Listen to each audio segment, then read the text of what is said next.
More on the situation in Hong Kong, the trade war, and your money. We're joined by Fabiana Fedeli, Global Head of Fundamental Equities and Portfolio Manager of Emerging Market Equities at Robeco. And Michelle Caruso-Cabrera is here, CNBC Contributor as well. What do you make of this news this morning? And is there a way to handicap what you think the response is from Beijing? Because that seems to be what's weighing on markets. And I think the worry is legitimate. China really believes in symbolism. And this year is the 70th anniversary of the People's Republic of China. That's when Mao Zedong went on the 1st of October in the middle of Tiananmen Square and proclaimed the new republic. So China could well decide that this is too much for them to deal with. And probably what you've heard about this being terrorism, the change in, if you want, in rhetoric, could mean that the PLA is on the table for China. And how, to the extent you think that is on the table, has that changed how you'd set up or advise people who are watching this morning who are invested in emerging markets right now? Well, Hong Kong is not an emerging market per se, right? Yeah. But it has a trickle effect everywhere. Yes, and so I think actually the effect will be on different type of markets, because there are a lot of actually developed market companies who have actually decided to set shop in Hong Kong because they consider Hong Kong one of the safest areas, also from a law perspective. And now the concern is, well, it's not going to be as safe anymore. I think I heard one of your commentators or guests earlier today who said, I'm very surprised about that, I'm shocked, and I think this is the feeling that a lot of companies have. How much does China rely on Hong Kong for capital markets today versus 10, 20 years ago? And is Shanghai fully ready to pick up the slack if you did see things escalate further such that it kind of hit capital flows in Hong Kong? That's an excellent point. I think China has been relying on Hong Kong less and less, but Hong Kong is still very important for China. Having said that, China has been setting up this free economic zone in Shanghai, and they're really pushing that to companies around the world. So I think actually what is happening in Hong Kong, while it's not perfect from a timing perspective, because clearly Shanghai is not 100% ready, can accelerate that. And one thing that we've learned of the Chinese government is that when they decide something needs to get done, everybody starts working towards it and they will get it done. The emerging markets are so indebted. Looking back, I mean, gosh, where did you think the emerging markets would be today, right? I mean, it's been like a lost decade. It's a sad, sad commentary on where most of them are.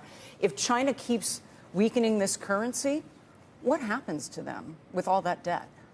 The point, however, is that I don't believe China will keep on weakening the currency, at least not in terms of weaponizing it. So, you'll probably see China staying now over the 7 line, because this is a new, if you want, the new area where they're going to play with. But I don't think we're going to see any big depreciation.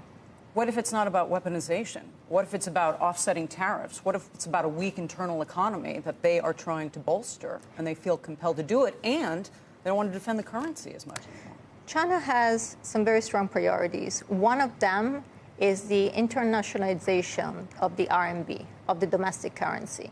And one thing that they've learned, for example, from the example of Japan, is that if the currency is unreliable, foreign investors will actually not use it. So for them, having an RMB that is relatively stable is actually a priority over everything else. And what they can do, they can partially offset any impact from the trade wars through internal stimulus, and they still have a lot of fiscal stimulus levers. Michelle, looking forward, how long do you think one country, two systems can last here? Oh, I mean, it was always going to come to an end, right? I mean, that's written into the handover process from the UK. I don't know where this goes. I think that's the biggest question that we face in the world right now, right? What I find very interesting is that, Jen Rogers-Niffen said these kids think they live in a democracy.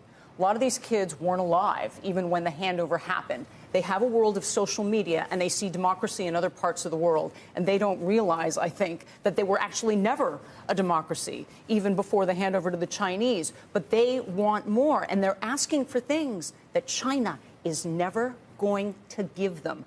The only hope China has is that when September comes, These kids want to go back to school because they don't want bad grades. Can I just ask you about capital flight? Because to me, that's the I think other it's a huge real issue. component. Yeah. Mind you, by the way, we used to talk about Bitcoin just a week ago when Yeah. we saw Bitcoin spike on Yeah. this news. It's actually come down marginally. I Interesting. think it's about $11,300 right around now. And what that says about this idea of capital flight. To the degree that if Bitcoin falls, maybe there's not as much capital you flight think- out of China? if to the degree you believe there's correlation, there may very well. Yeah. I've been speculating, by the way, that there's actually not real capital flight out of China. There's just an expectation or speculation that there will be capital flight out of China, and that's what pushed up the price of Bitcoin last week. Possibly. I don't know if you're in mainland China right now and you see what's happening with Hong Kong. Don't you worry about the stability of the regime and whether or not this sends a message to the rest of the country? And you know, when you want to, I mean, they're already parking money on 57th Street, right, and in Vancouver.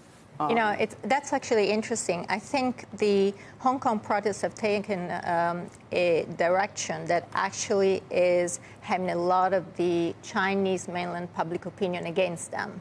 So this could have been actually a real trigger for protests in mainland China. But if you think of many of the new, much of the new resentment that you see in Hong Kong, a lot of it is actually against the mainland Chinese coming in. They call them yacht people as opposed to boat people in the old days. Yes. And so actually what this is doing is putting the mainland Chinese at odds with the Hong Kong people. And so I don't see that as a trigger at the moment. That's a very good point.